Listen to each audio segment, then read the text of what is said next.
Hi గారు, welcome to our channel. ప్రస్తుతం మనతో పాటు దామ బాలాజీ గారు సీనియర్ జర్నలిస్ట్ ఉన్నారు. వారితో ఒకసారి మాట్లాడదాం. సార్ నమస్కారం సార్. నమస్తే. సార్, ఐఐటి బాబాని పోలీసులు అరెస్ట్ చేశారు. డ్రగ్స్ కేసేది అంటున్నారు. మరి ఏం జరిగింది? ఎందుకు అరెస్ట్ చేశారు? మామూలుగా ఈయన ఎక్కువగా ఏం చుట్టూ వివాదాలు తిరుగుతాయో లేకుంటే ఈయన వివాదాలు కొని తెచ్చుకుంటాడో తెలియదు, కానీ నిత్యం మాత్రం వివాదాల్లోనే ఉంటూ ఉంటాడు. అసలు ఎవరి ఐఐటి బాబా? ఇతని గురించి ఏం చెప్తారు సార్? మహాకుంభలో కొంతమంది పాపులర్ అయ్యారు. మోనాలిసా కావచ్చు, తర్వాత రష్యాలో ఒక జిమ్ బాబా, ఆయన బాడీ బిల్డర్ బాబా, దాదాపు 7 అడుగులు ఉన్నాడు, ఆయన పాపులర్ అయ్యాడు. ఇంకెవరో పాములతో జుట్టులో పాములు పెట్టుకొని వచ్చాడు ఒక బాబా, ఆయన అయ్యాడు. ఇంకొక అతను 30 ఏళ్ళుగా భోజనం చేయకుండా ఉన్నారని ఒక బాబా పాపులర్ అయ్యాడు. ఇంకొక బాబా ఓన్లీ టీతోనే కొన్ని ఏళ్ల పాటు బతుకుతున్నాడని ఒక బాబా. ఇలాగ రకరకాల ఏదో ఒక సెన్సేషన్ ఉంటే కానీ వాళ్ళు పాపులర్ అవ్వరు. అలాగా అంటే లక్షలాది మంది సన్యాసులు వచ్చినప్పటికి కూడా కొంతమంది మాత్రమే మీడియా అటెన్షన్ని గ్యాదర్ చేస్తారు, వాళ్ళు పాపులర్ అవుతారు. ఇందులో ఈ పరంపరలో మోనాలిసా తర్వాత ఎక్కువ పాపులర్ అయిన వ్యక్తి ఐఐటి బాబా. సో ఈ ఐఐటి బాబా బ్యాక్గ్రౌండ్ ఏంటంటే, ఈయన పేరు అభయ్ సింగ్. యాక్చువల్గా వీళ్ళది హర్యానాలో జజ్జార్ అనే ఒక టౌను. ఈ జజ్జార్లో వీళ్ళ జాట్ ఫ్యామిలీ అనమాట. వీళ్ళది జాట్ అనేది వెరీ ప్రిడామినెంట్ కులంలో కులాల్లో ఒకటి. సో వీళ్ళ నాన్న కరణ్ సింగ్ గ్రేవాల్, ఆయన లాయరు, అమ్మ షైలాదేవి ఇంటి హోమ్ మేకరు. సో వీళ్ళిద్దరి మధ్య చిన్నప్పటి నుంచి గొడవలు జరిగేవి. ఆ గొడవలు కూడా ఇతని మీద పడింది. సరే, ముందుగా కెరియర్ చూసుకుంటే ఇతను అక్కడే చదువుకున్నాడు. దాని తర్వాత జేఈఈ అంటారు, జాయింట్ ఎంట్రన్స్ ఎగ్జామ్ రాశాడు. ఆ ఎగ్జామ్లో ఆల్ ఇండియా లెవెల్లో 731 ర్యాంక్ వచ్చింది. దాంతో ఇతనికి బాంబేలో ఐఐటి సీట్ వచ్చింది. ఏరోస్పేస్ ఇంజనీరింగ్ దీంట్లో చదివాడు. చదువుతున్నప్పుడే ఇతనికి చాలా ఎక్సెప్షనల్ నాలెడ్జ్ ఉండేది కాలేజీలో కూడా. దాంతోపాటు ఇతను క్రియేటివిటీ మీద కూడా ఇంట్రెస్ట్ ఉండేది, ముఖ్యంగా ఫోటోగ్రఫీ ఇంట్రెస్ట్ ఉండేది. అప్పుడే అతను కళాదర్శన్ అనే ఒక గ్రూప్లో కూడా చేరాడు. ఫోటోగ్రఫీ బాగా నేర్చుకున్నాడు. అందువల్ల అతను ఎంఎస్కి వెళ్ళేసరికి డిజైన్లో ఎంఎస్ చేశాడు అనమాట. మాస్టర్స్ డిజైన్లో చేశాడు. దాని తర్వాత అతను 2012కి ఇవన్నీ అయిపోయినాయి. దాని తర్వాత 2014 నుంచి గ్రేవాల్ అనే ఒక కంపెనీలో, తర్వాత ఓయో రూమ్స్ సంబంధించిన కంపెనీలో వీటిలో పనిచేశాడు. దాని తర్వాత ఐఐటిలోనే రీసెర్చ్ అసోసియేట్గా కొంతకాలం పనిచేశాడు. ఆ టైంలోనే ఇతను వహీ సవాల్ అనే ఒక డాక్యుమెంటరీ ఫిల్మ్ కూడా తీశాడు. ఈ వహీ సవాల్ సినిమా ఏంటంటే తన చిన్నప్పటి జీవితమే. ఎందుకంటే వీళ్ళ అమ్మ నాన్న నిరంతరం కొట్టుకునేవాళ్ళు. దాని ప్రభావం ఈ అబ్బాయి మీద పడింది. చిన్నప్పుడు అంటే తల్లిదండ్రులు నిరంతరం ఘర్షణ ఉన్నప్పుడు పిల్లవాళ్ళకి ఒక డిప్రెసివ్ నేచర్లోకి వెళ్ళిపోతారు. ఎవరితో కలవకుండా అలా ఒంటరిగా ఉండడం, అలాగా ఆ అబ్బాయికి కూడా ఆ లక్షణాలు ఉన్నాయి. అది కొంతవరకు క్రియేటివిటీ కాపాడింది తన్ని తర్వాత కాలంలో. దాని తర్వాత బాంబే షేవింగ్ కంపెనీ అని ఒక కంపెనీలో పనిచేశాడు.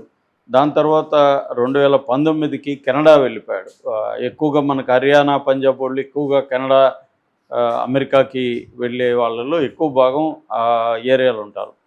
సో వెళ్ళిపోయినాక అక్కడ యూఐ డిజైన్ దీంట్లో పనిచేశాడు. తర్వాత ఎలీట్ డిజిటల్ వెబ్ అనే ఒక సంస్థలో వెబ్ ఇంటర్ఫేస్ని డెవలప్ చేసే కంపెనీలో పనిచేశాడు.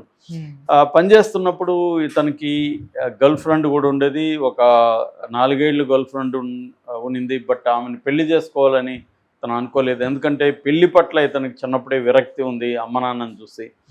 దాని తర్వాత ఇతనికి ఎక్కువగా డిప్రెషన్ రావడము, తర్వాత ఇన్సోమ్నియా అంటారు. ఇన్సోమ్నియా అంటే నిద్ర పట్టకపోవడం, ఇవన్నీ ఉన్నాయి. దీంట్లో నుంచి ఫస్ట్ ఏమో రెగ్యులర్ జాబ్స్లో అతనికి సాటిస్ఫాక్షన్ లేదు. ఒక థ్రిల్ కానీ, ఒక ఎగ్జైట్మెంట్ కానీ, సెన్స్ ఆఫ్ ఫుల్ఫిల్మెంట్ కానీ లేదు. అంటే తృప్తి అంటాం కదా, జాబ్ సాటిస్ఫాక్షన్, అలాంటిది రాలేదు. అందుకని క్రియేటివ్ ఫీల్డ్, ఫోటోగ్రఫీ అది వెళ్ళే డిజైనింగ్, అది కూడా కొద్ది రోజులకి రొటీన్ అయిపోయింది. ఏంటి పర్పస్ ఏంటి, మన లైఫ్ జీవిత లక్ష్యం ఏంటి, మనం ఏం చేస్తున్నాము, ఇట్లాంటి ప్రశ్నలు అతనికి మొదలైనవి. అక్కడి నుంచి అతను సైకాలజీ నేర్చుకోవడం, ఫిలాసఫీ చదవడం, సాంస్క్రిట్ చదవడం, ఇవన్నీ చేశాడు. ముఖ్యంగా లాక్డౌన్స్ వచ్చినప్పుడు కరోనా టైంలో ఇతనికి ఎక్కువ ఒంటరితనం, ఇవి పెరిగిందన్నమాట. దాని నుంచి అతను జిడ్డు కృష్ణమూర్తి పుస్తకాలు బాగా చదవడం మొదలుపెట్టాడు. జిడ్డు కృష్ణమూర్తి మన మదనపల్లిలో ఉండి ఆయన వెరీ పాపులర్ అయ్యాడు తర్వాత.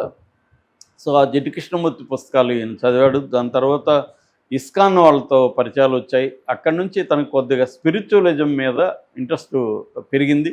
ఆ తర్వాత కెనడాలో అప్పటికే తనకి నెలకు 3 లక్షల పైన జీతంతో ఉండేవాడు. కానీ దాని మీద ఇంట్రెస్ట్ పోయి మళ్ళీ ఇండియాకి 2022 ఆ ప్రాంతంలో ఇండియాకి వచ్చేసాడు. ఇండియాకి వచ్చి కూడా ఇక్కడ కొంత ట్రావెల్ ఫోటోగ్రఫీ అది తిరగడము రకరకాలుగా ఉన్నాడు. ఆ క్రమంలో ఇతను కొన్ని ఆశ్రమాలతో పరిచయాలు వచ్చాయి. అలాగా ఇతను జూన్ అకారా అనే ఒక ఆశ్రమంలో చేరాడు. అక్కడ మహత్ సోమేశ్వర పూరి అని పీఠాధిపతి ఆయన, ఆ అధిపతి దగ్గర పనిచేశాడు. బట్ 2025 అర్లీగా ఆయన్ని ఎక్స్పెల్ చేశారు. ఎవరిని? ఐఐటి బాబాని, అభయ్ సింగ్ ఎక్స్పెల్ చేసి. ఎందుకు ఎక్స్పెల్ చేశారంటే మామూలుగా సనాతన ధర్మం లేదంటే గురు శిష్య పరంపర అనేది కూడా ఒక ప్రధానమైన పార్ట్. అంటే గురువుని యాక్సెప్ట్ చేయాలి, గురువు చెప్పినవన్నీ చేయాలి, గురువుకు అనుకూలంగా వ్యవహరించాలి, ఇవన్నీ ఉంటాయి. అది ఈ సోమేశ్వర బాబా ఈ అబ్బాయి దగ్గర నుంచి ఆశించాడు, కానీ ఇతనేమో అవన్నీ చేయట్లేదు. ఇతను కొంత రెబల్ నేచర్ ఉన్నట్టుగా కనబడుతుంది మనకి.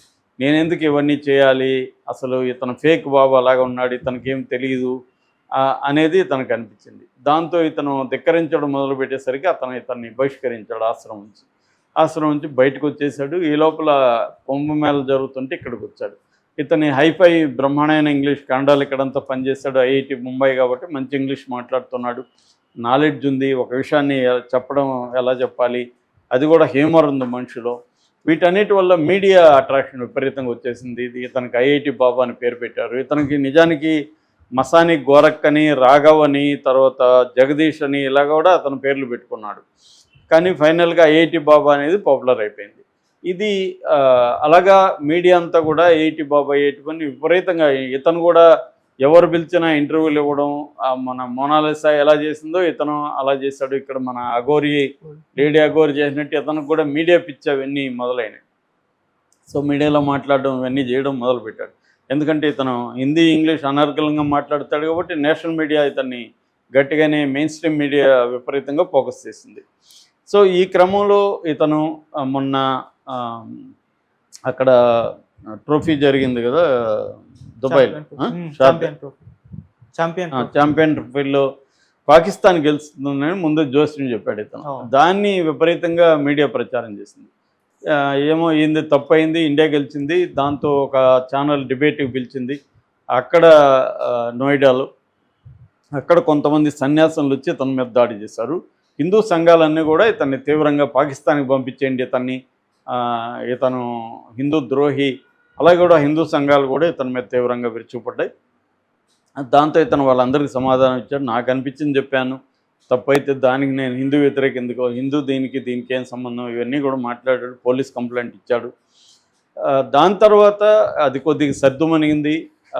ఈ లోపల ఇది ఇప్పుడు లేటెస్ట్ వివాదం ఏమంటే ఇతన్ని రాజస్థాన్లో జైపూర్ పోలీసులు అరెస్ట్ చేశారు. అదేంటంటే ఇతను డ్రగ్స్ వాడుతున్నాడు, గాంజా. అది సో ఇతను మొన్న కూడా చెప్పాడు ఒక ఇంటర్వ్యూలో, గాంజా అనేది మహాప్రసాదం సన్యాసులకని. అతను చెప్పింది నిజమే. నిజానికి సన్యాసులంతా ఎక్కువ మంది మనోళ్ళు గాంజా వాడతారు. ఇక్కడ కూడా సికింద్రాబాద్ ఏరియాలోకి వెళ్తే గాంజా వాడుతున్న సన్యాసులను మనం చాలామంది చూడొచ్చు. గాంజాను తర్వాత రకరకాల ఇవి పీలుస్తూ ఉంటారు, బొంగు అంటారు, బొంగు పీల్చడం, ఇవన్నీ చేస్తుంటారు. ఇది ఎప్పటి నుంచో వచ్చేది. అతను చెప్పిన దాంట్లో తప్పేం లేదు, కానీ చట్టం ఉన్నప్పుడు ఆల్రెడీ తను ఆత్మహత్య చేసుకోబోతున్నాడని కూడా ఒక వార్తలు వచ్చాయి. సో వీళ్ళు అతను ఉంటున్న ఆశ్రమానికి వెళ్ళి సెర్చ్ చేస్తే ఇతని దగ్గర 150 గ్రాముల గాంజా దొరికిందని చెప్తున్నారు.